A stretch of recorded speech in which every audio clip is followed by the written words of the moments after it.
If homes today are smarter, more expensive, and more modern, then why is daily life inside them more frustrating than in your grandparents' house 50 years ago? The answer is that we have thrown away a series of incredibly practical home features just because they didn't look good enough for a photograph. And now, we are paying the price for that every single day. You'd be awesome if you liked this video. 1. Transom windows. You might be used to turning on the lights and the air conditioning the moment you walk into a room, but there was a time when the house did that by itself without any technology. In the homes of past generations, the transom window was not just a decorative element. It was placed in a very precise position to utilize natural airflow and light. When the doors were closed for privacy, the window above still allowed light to spill into the room, keeping the interior space from feeling dark or claustrophobic. Your home would have incredible ventilation. Because hot air always tends to rise, when the window above was opened, it created a natural circulation between rooms. This airflow helped cool the house in the summer and distribute warmth in the winter, all happening passively without the need for complex mechanical and electrical systems. As HVAC and electricity became widespread, transom windows disappeared. Every lighting and ventilation issue was solved by appliances, and passive solutions were no longer prioritized. But in return, we became entirely dependent on energy. The AC runs 3 to 5 months out of the year, lights stay on all day in rooms that should have had plenty of natural light, and the electricity bill clearly reflects the price of that dependency. As the sustainable design trend makes a comeback, transom windows are being reevaluated. Modern versions can integrate soundproof glass, easy-to-operate hinges, and even sensors that automatically open and close based on temperature. The next feature helps the house keep itself clean by blocking dirt right at the outer perimeter before it ever has a chance to slip inside. 2. Mudroom utility sinks. You've just finished gardening with hands covered in dirt, or you're back from walking the dog in the rain, or you've been fixing the car in the garage with hands caked in grease. And now, you need to wash your hands. In most modern homes, your only option is to walk through the entire house, touch the doorknobs, and then wash all that mud, dirt, and grease down the sink in the primary bathroom, the very place where you brush your teeth every morning. That is not a minor inconvenience, that is a design failure in functional zoning. Homes of past generations handled this perfectly. A utility sink placed right at the side entrance, inside the mudroom or the garage area. Not a delicate porcelain sink meant for decoration, but a deep basin, ultra-durable sink designed to capture every bit of dirt before it could make its way through the door and into the living space. Washing muddy boots, cleaning gardening tools, rinsing paintbrushes, or giving the dog a quick bath after it ran through a muddy field. All of this is handled right here, instead of being pushed into the kitchen or bathroom plumbing, which was never designed for those tasks. According to multiple surveys, a mudroom with an integrated utility sink ranks among the top features requested by buyers today. The reason is highly practical. A home capable of blocking dirt right at the outer perimeter is not only more hygienic, but it also protects interior materials from premature wear and tear. Hardwood floors, carpets, and countertops, everything lasts longer when mud and dirt never make it past the mudroom. 3.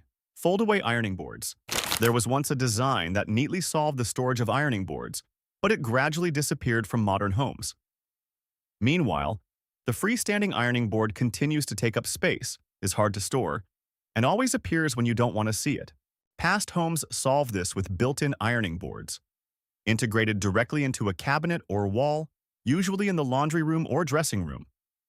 When needed, you unfold it. The surface is wide and stable enough for normal use. When finished, you fold it back and close it up. It becomes a flush part of the cabinetry as if it never existed.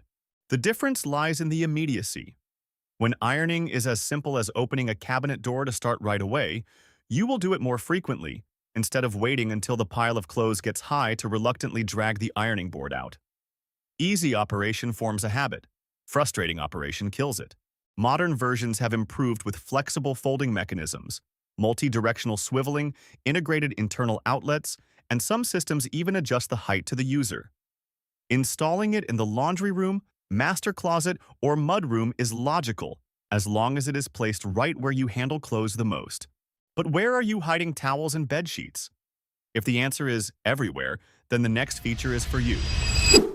4. Walk-in linen closets.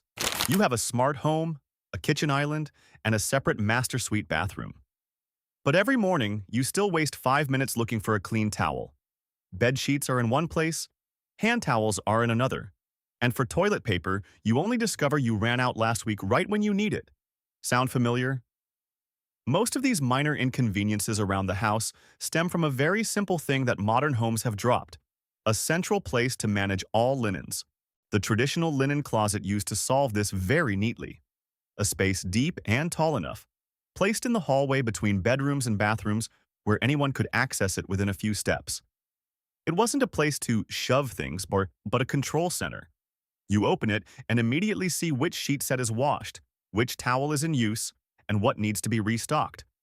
Buying duplicates almost never happens, and you are never caught empty-handed right when you need something. Modern homes eliminate the linen closet to give square footage to a larger bathroom or individual closets inside each bedroom. It sounds convenient, but the result is that linens end up scattered all over the house. When everything is no longer centralized, you can no longer manage it. You are just hunting for it every day. A proper linen closet doesn't need to be too large. It just needs a depth of about 24 inches, a height that maximizes the space, and properly divided shelves. You are losing floor space every day without knowing it. The culprit is the thing you touch the most in the house. 5. Pocket doors. Every traditional swinging door in your house is occupying 6 to 8 square feet of floor space just to do one thing: open up. That dead space is a spot where you cannot place a cabinet, cannot set up a desk, and cannot do anything other than leave room for the door to sweep through. In a large house, it might not matter, but in a secondary bathroom, a home office, or a narrow hallway, every single square foot is valuable. That is exactly when a pocket door becomes an incredibly logical solution. Instead of swinging outward or inward, the door slides neatly inside the wall. No obstructions, no wasted square footage, and no blockages in the flow of traffic. This might sound simple, but when applied to reality, you will see a very clear difference. You can add extra storage shelves, install a larger vanity, or simply walk around comfortably without having to dodge a door every time you enter or exit. In small spaces, just by reclaiming 6 to 8 square feet from the swing radius of a door, you already have extra room for a storage shelf, a larger vanity, or a much more logical layout. Pocket doors are exceptionally effective for secondary bathrooms or home offices. In a bathroom, it helps optimize space while still maintaining privacy. In the past, this type of door was rarely used because fabrication was complex and the track systems weren't stable enough. But modern recessed sliding hardware is vastly different. It is easier to install and offers much more reliable durability. More importantly, this is not a decorative solution. This is a way to reclaim square footage that you already own, but are letting a swinging door take away from you every single day. 6. Built-in umbrella stand and entry bench. You won't realize the issue with your entryway area until it becomes the most frustrating part of your day. On a rushed morning, you stand trying to put on your shoes while losing your balance. On a rainy afternoon, water from your umbrella drips onto the floor, spreading across the entire walkway. And within just a few minutes, the very first space you step into inside your house becomes the messiest. American homes from the beginning of the last century viewed the entryway as the most important transitional space, where everything from the outside was held back before moving deeper into the living area. The umbrella stand kept water in a fixed spot instead of letting it run all over the floor. The bench created a stable stopping point to change shoes without having to bend over or lean against the wall. The lower section of the bench integrated storage for footwear and carry-on items. It wasn't decorative. It was a control system right from the very first step. This design gradually disappeared when modern homes shifted toward open-concept spaces. The entryway connected straight to the living room.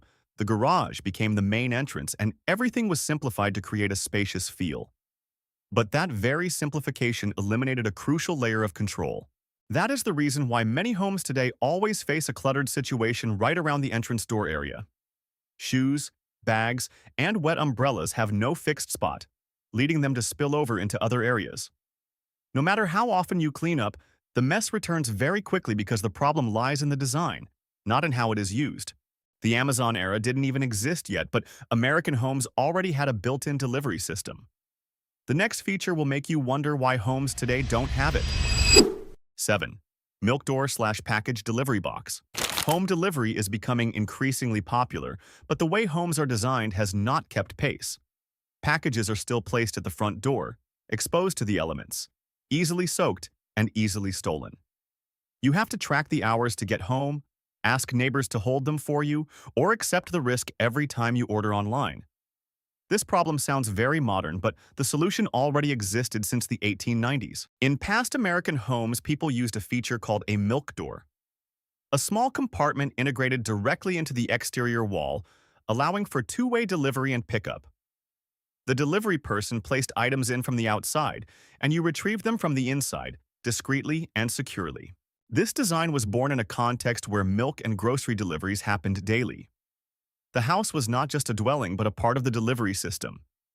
The principle was very simple, yet it completely solved a problem that we are still facing today. The modern version of this design has been significantly upgraded. Integrated delivery boxes can come with smart locks, one-time access codes, and even temperature control for groceries. Everything is kept dry and discreet, and no longer sits exposed at the front door. The modern version has been significantly upgraded. Integrated delivery boxes come with smart locks, one-time use access codes for drivers, and even temperature control for fresh groceries.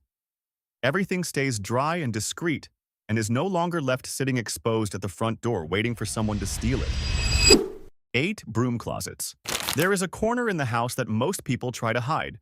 It's the place where you keep your mop, vacuum cleaner, brooms, cleaning solutions, and various other things.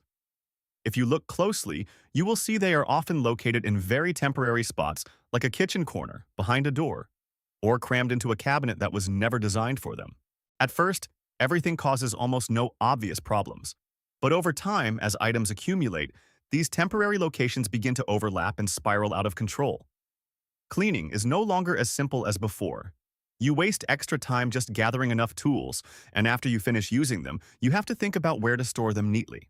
If you don't want this situation to repeat every day, a broom closet is the simplest way to do it. In the past, many homes dedicated a specific space for a broom closet, usually only about 18 to 24 inches wide, which was enough to hold all cleaning tools vertically. When all cleaning tools are gathered into one place, cleaning is faster and neater, and you no longer have areas that are overloaded because they contain items that don't belong there.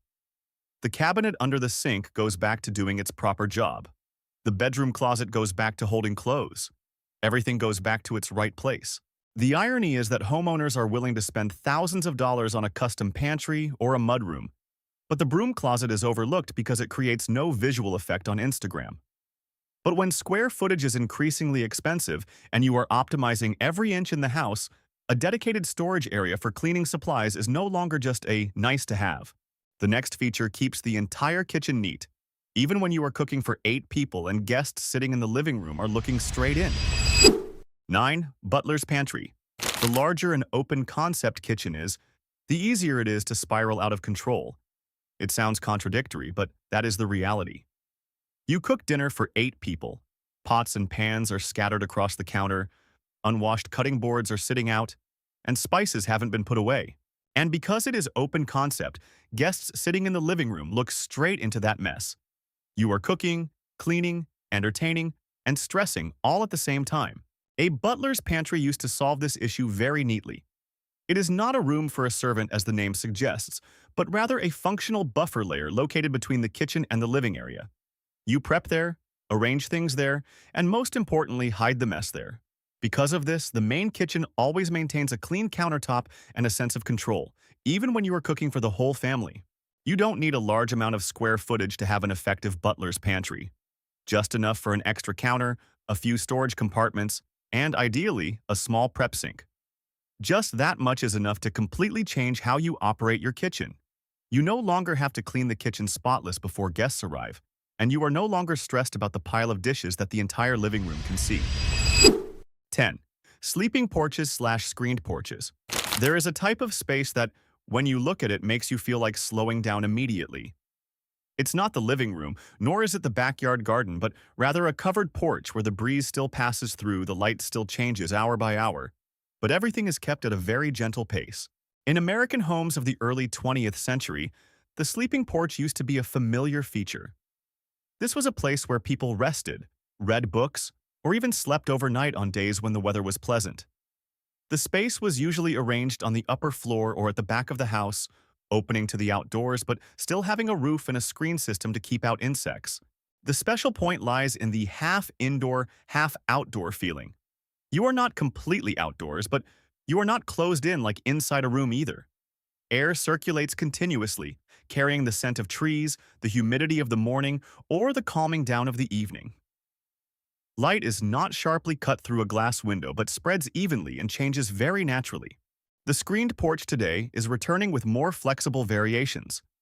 It could be a small porch corner directly connecting to the living room or a larger space for relaxing evenings. The screen keeps insects outside, but still lets the wind and natural sounds pass through. This space does not require the same level of finishing as a room inside the house. A daybed, a small table, and a few basic items are enough. Use it to drink coffee in the morning, read a book in the afternoon, or simply open it up to let air circulate throughout the adjacent rooms. The sleeping porch helps you rest. The next feature helps you do less housework by eliminating hundreds of trips up and down the stairs every year. 11. Laundry chutes?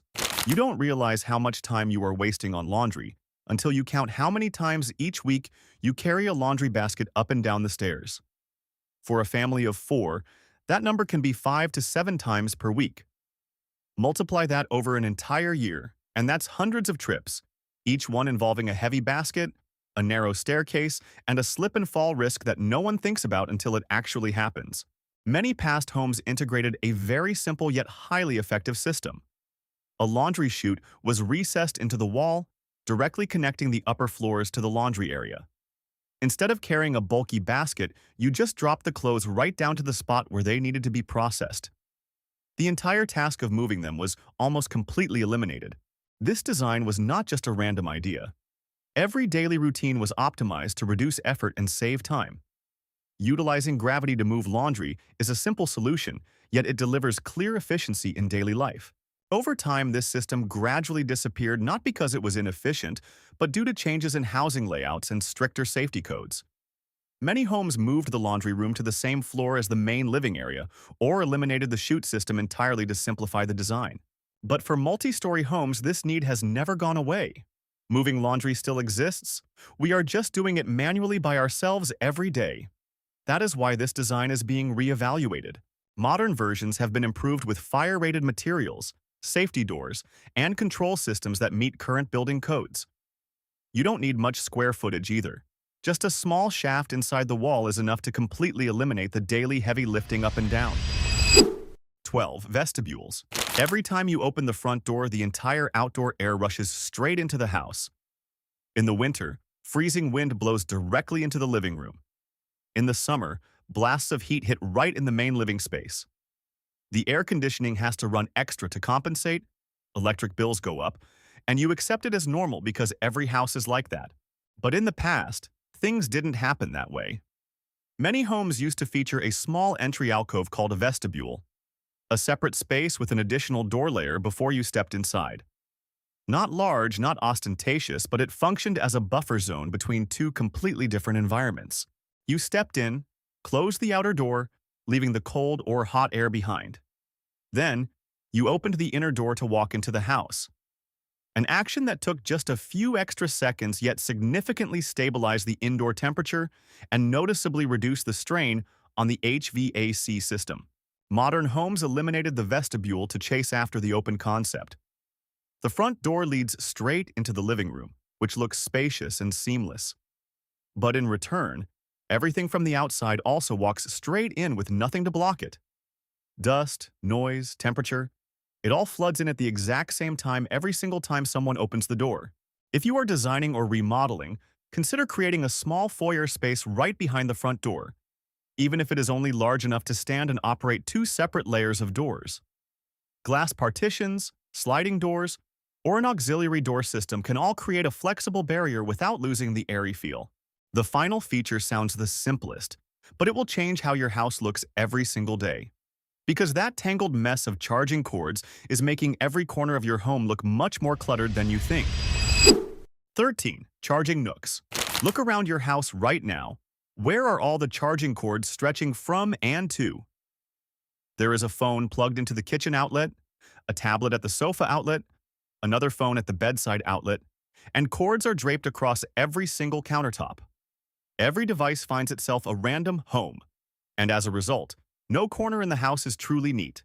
In the past, every home had a telephone nook, a fixed location for the only telephone in the house. That concept is now returning in the form of a charging nook, a recessed charging station designed specifically for electronics. A discrete wall niche or cabinet compartment with integrated outlets, and a clean wire management system inside, providing enough space for multiple devices at the same time. When closed, the entire setup virtually disappears from view. When devices have a fixed place to return to, charging cords no longer stretch across every surface. And you don't have to constantly clean up just because a few phones and tablets don't have a place to live. One important factor is the placement. A charging nook needs to be located in an area where people frequently pass by, near the kitchen, the hallway, or the main living space. Place it too far out of the way and no one will use it. Devices will just return to the dining table and sofa like before. Some designs integrate drawers or sliding doors for aesthetics, but the core remains placing it in the exact right spot where the whole family can easily reach it. A home doesn't need many complex things to be better. It needs the right things. And most of those right things have already existed for a long time. They were simply buried under decades of chasing trends. When you bring them back, you aren't just renovating a house, you are restoring to it what should never have been thrown away in the first place.